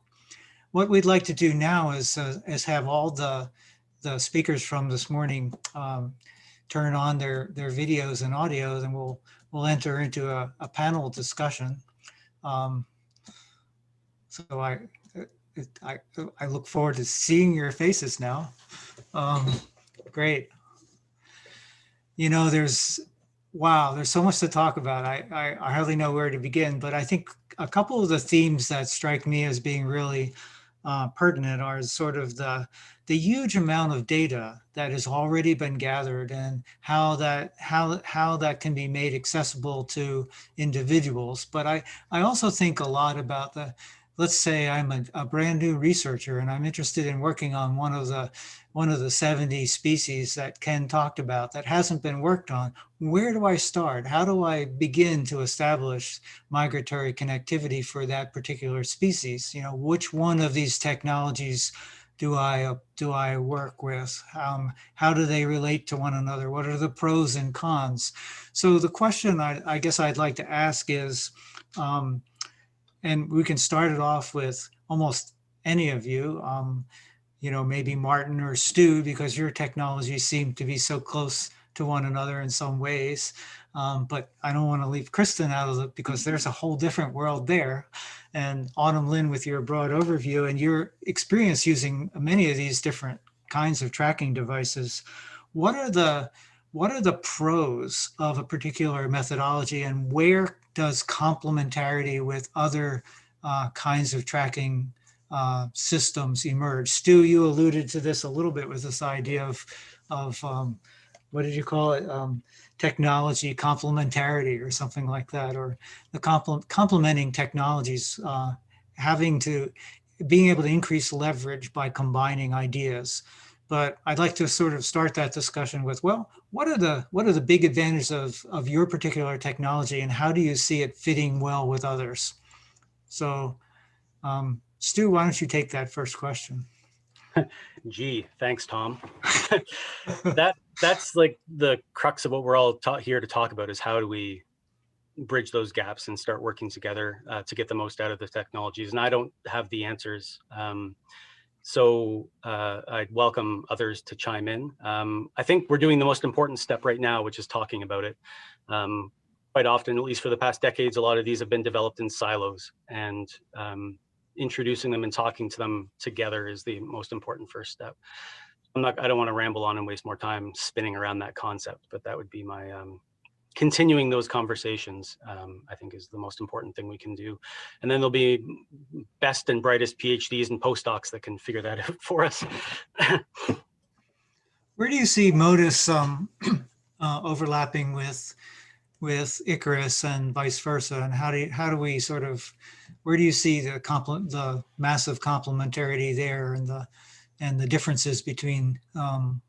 Well, yeah, I would certainly welcome Martin's opinion here, and we haven't spoken directly about this. We sort of circled around concepts, but Icarus, as well as obviously this global monitoring system with very large tags. In the meantime, we can learn a lot with the small tags and the utility of MODIS at finer scales. So using Icarus or other satellite-based technologies, you can get sort of a broad scope of what animals are doing, and then narrow in on individual problems at specific sites with the technology like MODIS. And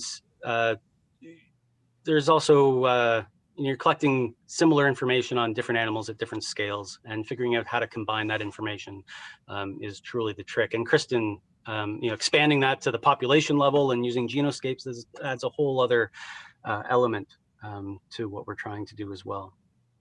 Yeah, I would just say, I think that you hit on what our next review paper should be. It sounds like we need a tree review to answer this exact question, and then provide the resource for the students that are coming up trying to understand how they can combine these various things. I will also say that I hope all of you, Stu and Martin and everybody in your networks, I hope you're collecting feathers, because all I see with all of those, tracks moving all around is like, oh my gosh, that's incredibly valuable information. And if we can overlay some of the genomics with that, that's the way we can have, the most information to make the most informed decisions. And I'd like to chime in on Tom's comments. through the Migratory Connectivity Project, we've now tracked 23 different species, ranging from small songbirds up to the biggest seabirds. And so we asked this question you asked a lot, when you want to start with a new species, what kinds of technology do you choose? What are the limiting factors for that choice? And a lot of our projects are led with students, so that dialogue also happens with students and postdocs. And I jotted a couple things down that I go for, and that is some of the first things I think about are the size of the bird and the size of the tag that's complementary to that. The accuracy needed for the question being asked, the temporal resolution of the tracking for the question being asked, how frequent do you need, locations. Of course, the expense of the tag is always an issue, and that can drive you toward using intrinsic markers too, like Kristen has mentioned. And then can you recover the tag from the bird? Does the bird have fidelity to a site that you might be able to use a lightweight archival tag and you can recapture after 1 year instead of a satellite transmitting tag? And then finally, the longevity of the record that's needed for your question. Are you looking for small scale movements, large scale movements? So that's kind of a laundry list of what we go for, but it's all really driven by that question you want to ask. And in this case, linking populations probably needs a longer term tracking trajectory rather than kind of, short-term breeding season only types of movements. But yeah, that's the list we think about when we're starting new studies. Martin, do you want to chime in?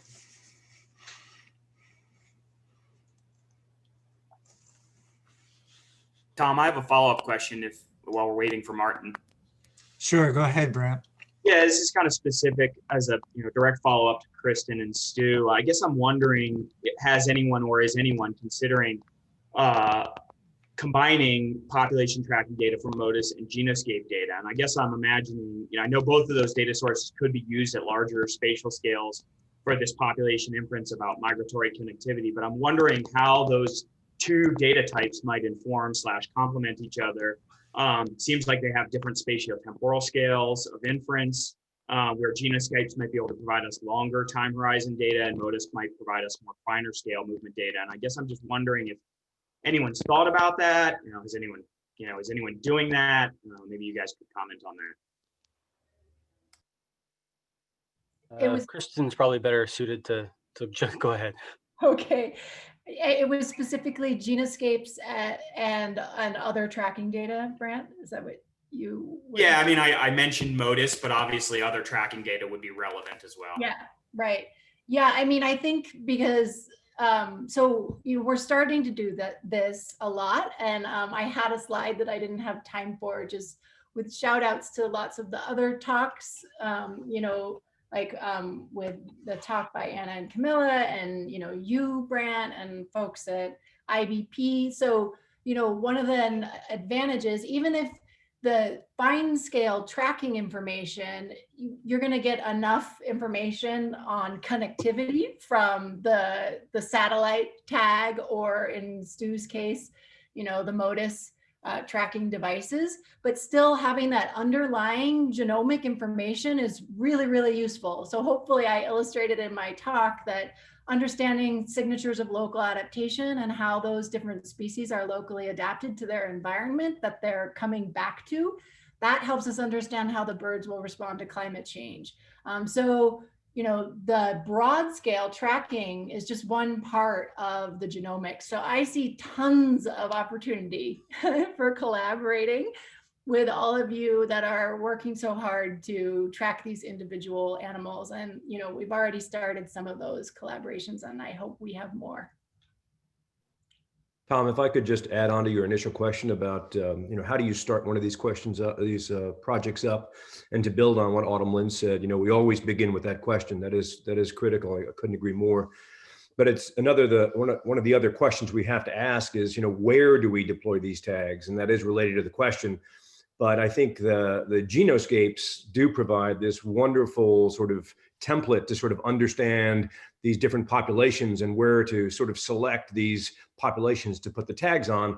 And another thing to use is not just the Genoscape, but it's also this BBS map that illustrates these different trajectories that these different populations have. So you can use increasing and decreasing or stable populations to, as indicated by demographics, or also place tags out. So identifying where these populations are is really important, and it's important not to just be arbitrary about how you do that. Great point, Pete. The last point I would make is that if there's any potential PhD students or postdocs looking for ideas, there's no shortage here. And I'm sure Martin can attest to, organizing these huge infrastructure projects. We spend so much time just making it work, that opportunities like this is our first chance to really delve in to the what can we do with it all. We know what's good, but now we need to get into the next steps. And I'm really looking forward to working on that with all of you. Right, and I think the idea of a sort of researcher's guide to establishing linked populations, a kind of practical handbook type of thing, is a great idea. A new paper. Thanks for signing on to that paper writing group, all of you who are participating in the webinar. How about accessibility of information? I mean, for someone who's just interested, maybe not in starting an on-the-ground project for the species, but just being able to look at all the data that's accumulated, how easy is it to gain access to this huge amount of information that's already been accumulated? And I'm thinking of that from two directions. There's just a tremendous amount of information out there, and also just economy. Why start a project when in fact there may be enough information for one to answer their question already out there? So how easy is it to have access to the Genoscape information, to the MODIS information, to the Icarus information? With the Genoscape information, we make everything publicly available, and I'm probably transparent to a fault. I think, maybe sometimes that results in being scooped, but I think the larger benefit of actually communicating the information and motivating conservation is way more important than, protecting information. So one of the struggles we have, which I'm sure Stu and Martin and all others that work on these sort of large projects, is that the time to communicate and make it accessible, it's just an infrastructure problem. It's here, just ask and we will give you what you need. But I struggle with just how to get the information to people as fast as I can. I don't know, so. With respect to MODIS, all of the data in a summary format, everything I showed you today is available on the website, just not as easily digested. If you host a station, you can see everything that's flying over those stations. That's all publicly available. What we keep private is the individual detections and the details that someone would need to be able to publish the information. And we're working on revising sort of the methods, and we're very sensitive to the attribution and rights of individual projects. But we want to work toward, as I alluded to in the presentation, this concept of open data. I would love nothing more than MODIS to emulate the bird banding lab program where the data.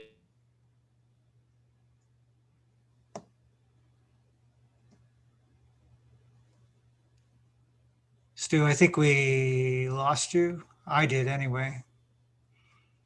Bird banding lab where the...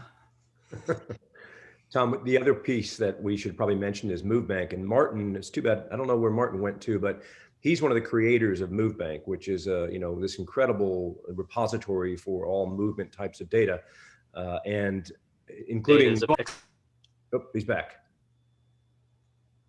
Stu? Stu, you're back. You want to finish? Sure. Overwhelmingly, the philosophy is that we should all be working together, and overwhelmingly all the projects will be willing to share their data. It's just most effective to do so through the mother hen, as it were. So I don't know where I cut off, but I'll stop there. What the heck was the mother hen about? through the central repository rather than trying to piece together data from all the different various parts. Point is, we can help you get everything. Who's we? Birds Canada. And by extension, all of our collaborators. And Pete mentioned MoveBank, and I think that kind of movement toward big data, open data, that's a trajectory on that timeline I showed as well. You know, this push really to be more open with our data sharing, and it's a critical step on that pyramid on the road to recovery, because if the data stay locked on our computers, they won't be used for conservation. So I think there's definitely a trend in that direction. It's happening slowly, but MoveBank has really facilitated a number of us who lead a lot of tracking studies and having the data in a repository to at least be discovered, that they exist, even if they aren't all publicly available. At least you can see that the data sets exist, which is nice. And I wanted to mention one result of this kind of movement toward open data and the MoveBank team. We recently participated in a paper that had about 150 different authors and published in Science to collect all available data for migratory animals from the Arctic in one place on MoveBank. So now you can go to MoveBank, see an Arctic collection, get a list of all of the Arctic species that have tracking data. And that includes a number of the birds that we've tracked. And as a part of that, we also made almost all of those data publicly available right now. So you can go search for that on MoveBank. So I think more and more of these shared open initiatives are only a good thing to help make conservation work a little more efficiently and faster. Two more things I'd like to add to that. One project that we've been working on, many of us on this call, on this panel are working on, is something called the Atlas of Migratory Connectivity. It's Discovering Unknown Migrations, the Atlas of Migratory Connectivity for the Birds of North America. Amy Scarpignato, whose video is not on, has really been analyzing all of the banding recapture data. And so it's a 100-year summary of all the recapture data, all the satellite data, the genoscape data, everything for all the birds of North America. And we're hoping that that's going to come out, probably be a 2-volume set, and includes eBird maps. It's a pretty exciting project. Hopefully that book will be out soon. And there's also the National Audubon's Migratory Bird Initiative that a couple people mentioned here today. That'll primarily be an online version of really bringing together all we have on connectivity for the birds of North America and making it as available as we possibly can, those visualizations. That's great. It's wonderful that all that information, you know, can and will be even more available, and understanding that connectivity so that researchers can focus on the next questions, the questions that we'll probably be talking about more tomorrow. Just where in that life cycle are the pinch points or the limiting factors, so we can really target conservation both efficiently and economically at understanding those causes of decline.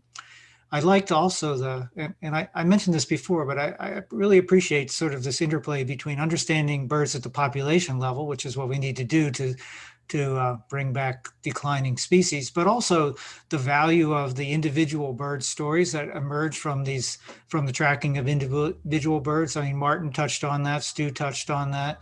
I think the Swainson's hawk, that Joe Swainson's hawk idea was there in your talk also, Autumn Lynn, and I think the power of those stories to really build the base for bird conservation cannot be underestimated. And so I would just like to encourage all researchers who are engaged in these activities to think seriously about how to make that story that really grabs people more available to everyone out there, not just our small community. So I think that's a really critical part, and we'll talk about that in the next series of webinars for Road to Recovery a little bit more coming up, maybe in March or April. At this time, yeah, Brant, I'm going to ask Amy if there's a question from the participants that she feels like she would like to have the panel address right now. Sure. We have one from Paul Smith. He asks, these tools yield important scientific advances, but some of the most compelling stories that were shared relate to the public outreach potential. I wonder if the panel could reflect on the degree to which new conservation successes will come from new scientific knowledge versus increased public engagement.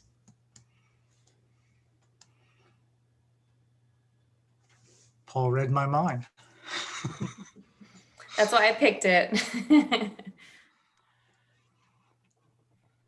I think the public engagement component is an undertapped piece of all this, and we need to figure out and engage the right people to figure out how to, I don't know who coined the term mainstream bird conservation, or mainstream everything we're doing and get it out there. The science often leads to the outreach. Like 3 Billion Birds article and other iconic studies get a lot of press, but that gets lost. And I think just using the Modus example, getting it in schools, and getting them hands-on experiences really will make a difference. Now, how to leverage that, like if we only have them on 20 or 30 schools, that's a relatively small impact. So how do we mainstream that and make tracking animals just part of the curriculum and just part of what you do in school? And like that would be a really fantastic step, but we're a ways away from that. Just to add on to that, Paul, I think that it's not one or the other, it's both. And we really have to continue to do the exciting science, and we have to figure out new ways to visualize those data in ways that we haven't before, that make them really engaging and make them accessible to broader and broader audiences. This is where we failed as a community. We have to really reach out to communities we haven't reached before. That's where we really need to move. And so I would encourage you to tune in on Thursday afternoon and listen to Miyoko Chu, who will really be addressing this. How do we really expand our communities here? How do we really expand our reach beyond places where we've been before? So we're going to address that very, very question Thursday afternoon in that last panel. Really encourage you to tune in if you're interested in that. Brant, you had a question you wanted to ask? Yeah, I mean, this is for all the panelists. Most of the approaches that we've been talking about and the data sources are very species specific. But I know some of these projects, like the Migratory Connectivity Project, encompass broader suites of species. And I guess I'm wondering if there are any emergent patterns that are coming out of these data that'll help us inform conservation delivery.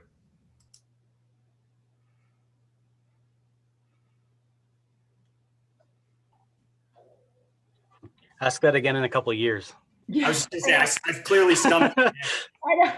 I mean, we're trying to work on that right now, like that exact paper exactly focused on that, like based on all of the genoscapes we have so far, kind of what is it telling us about where to inform or prioritize conservation on the wintering areas in particular, but it's not written yet.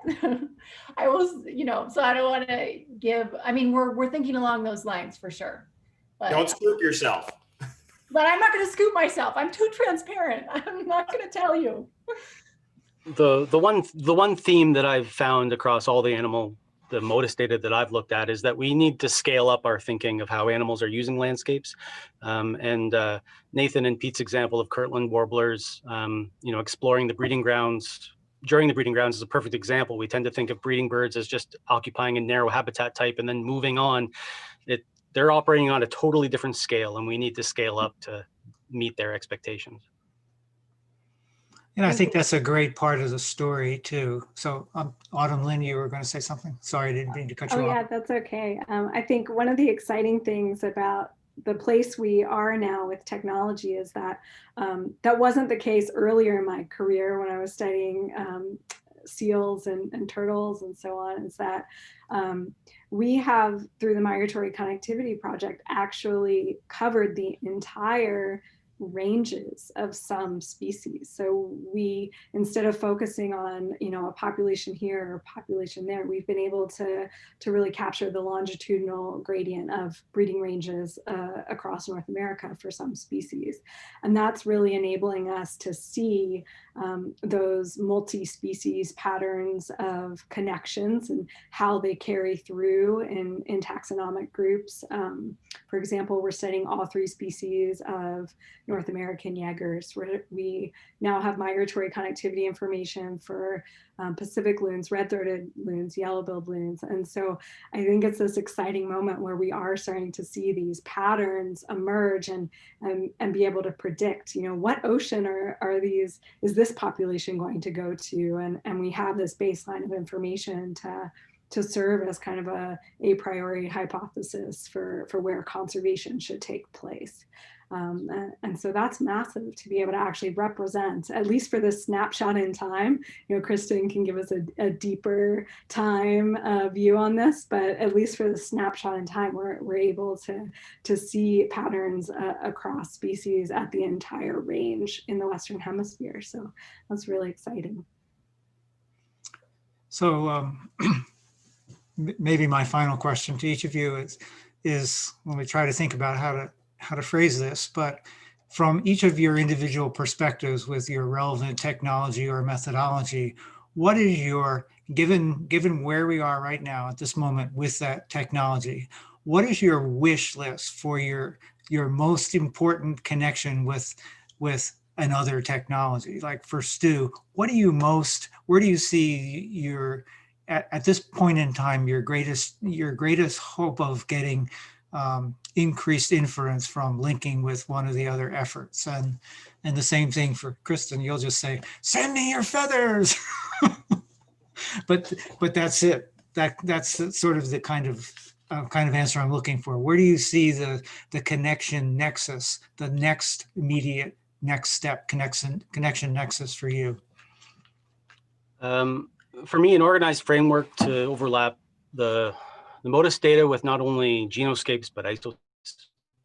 So linking the samples to all of that physical data that we can have. And then it's, even though I say all technologies are complementary, there's this elephant in the room that they're competing and trying to break down those walls. So I'll just use, for example, this may or may not happen and it may not be feasible, but just using an example of ground-based stations for Icarus, sort of being incorporated into the MODIS framework, where MODIS collaborators could choose to deploy a ground-based Icarus station to download data on the ground, as well as communication with satellites. Now that's a far out there. That would take a lot of effort and coordination, but that's one example of how we could bridge the technology so that we're working together and not kind of splitting apart.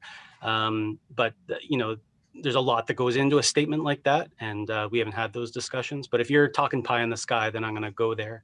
And you could say the same for Argos or other types of things, just breaking down any wall that splits us apart when we could be benefiting each other. We don't have the time and we don't have the resources to do everything two or three times. Yeah, I mean, I would just add to that. I mean, my dream would be so cool is to have like an international and coordinated migration monitoring network where, we have MODIS stations and we collect feathers and we do satellite tracking of birds, and it all goes into one central repository, and we're all well-funded and have staff that can help coordinate these efforts. Wouldn't that be so great? And then we could really, have the capacity to work together to really, distribute the information and collect it in a coordinated way. But yes, collect feathers, everybody, collect feathers. I'll have what Kristen's drinking.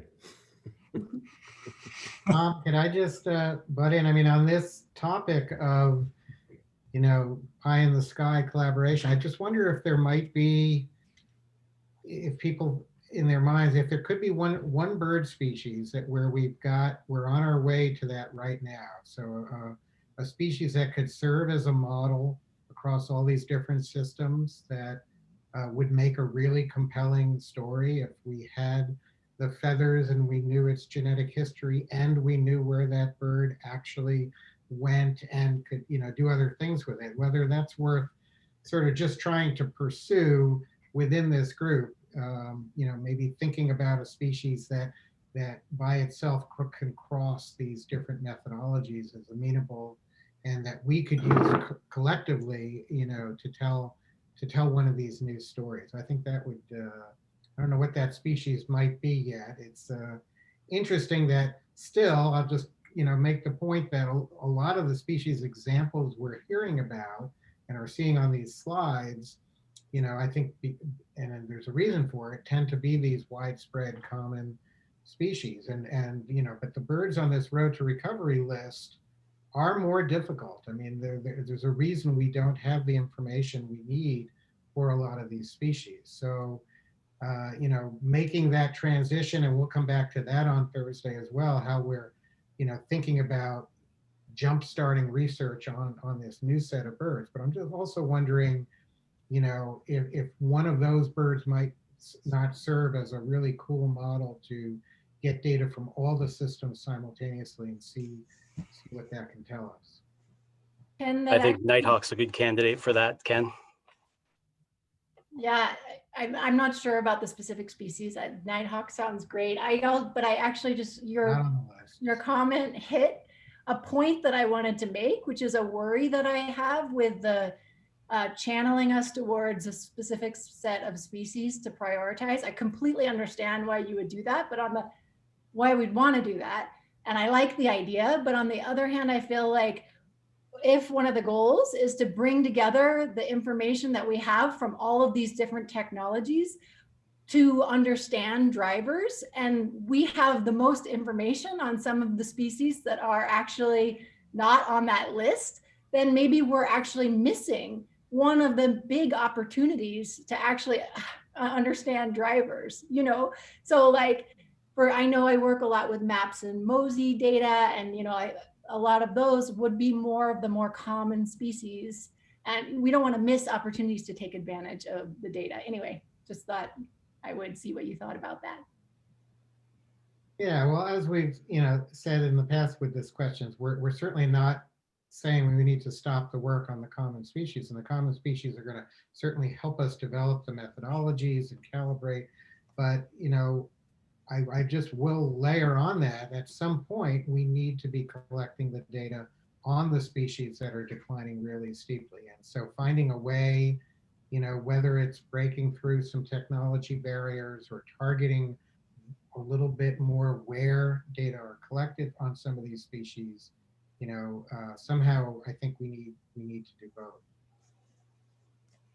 Well, I like the idea. So thanks for suggesting part 2 of this paper that everybody's going to write, the Researcher's Guide to Tracking, where, you focus in on the questions that are important to ask, the pros and cons of the various technologies. And then part 2 is applying how to apply technology in a collaborative way to solve a conservation problem, and use, the perfect species as an example. I love it. So when are we going to finish that paper? Tom, can I add something? Oh, okay. Thanks for volunteering to lead. Yeah, sure. I just wanted to say there's so many good questions that are coming in, and we obviously don't have time to answer all these questions. So I'm just hoping people can save these questions for later. One in particular was by Keith Hobson about why we didn't talk about isotopes. And isotopes are definitely a really important and powerful tool that we've used over the years, where data integration with people like Kristen and Jeff Kelly and Tom Smith have done some really important work on integrating different types of data. And we didn't mean to be exhaustive here at all. And so other questions and other things like that, save them until the last day. We'll have an hour of back and forth of questions from everybody. So yeah, apologies for not being able to get to everything. And I would also add that we'll keep a record of those questions in the Q&A. So, when a person answers a question, don't dismiss the question. So we still have your answer written down. If you as an individual presenter choose to answer one of those questions, don't dismiss it. And we'll provide that record of Q&A, the written Q&A, as well as the opportunity to do this verbally on the last day. And in the afternoons as well, there'll be more questions coming up. I recognize, I see we have 275 participants, so that's a lot of potential questions. But we will provide for everybody the texts of those Q&As and the chat as well. So you'll have access to those, and hopefully this conversation will continue even outside the temporal limits of the webinar. And we've reached one of those temporal limits right now, but I promised to Anna, can you open the chat for all? I would like to, I won't end the webinar, but panelists and other presenters and participants are welcome to leave for lunch. We'll reconvene in an hour, but I'm going to leave the webinar active for half an hour for people to just say whatever they want in the open chat for that period between now and the half hour. So I want to remind you that you have those options for communicating with one another. And that includes everybody. Thank you. Okay, yeah, the chat should be open now, so anyone can write there. Yeah, it's going. Yeah, so thank you everybody for participating this morning. This has been great. And just a reminder, I'm seeing that some questions are actually coming in on the chat, but if you have an actual question, please put it in the question answer. I think we're more likely to see that in the Q&A. It's a little easier to spot them in that format than it is in the chat itself. Well, thanks everybody for attending, and we'll see you in an hour.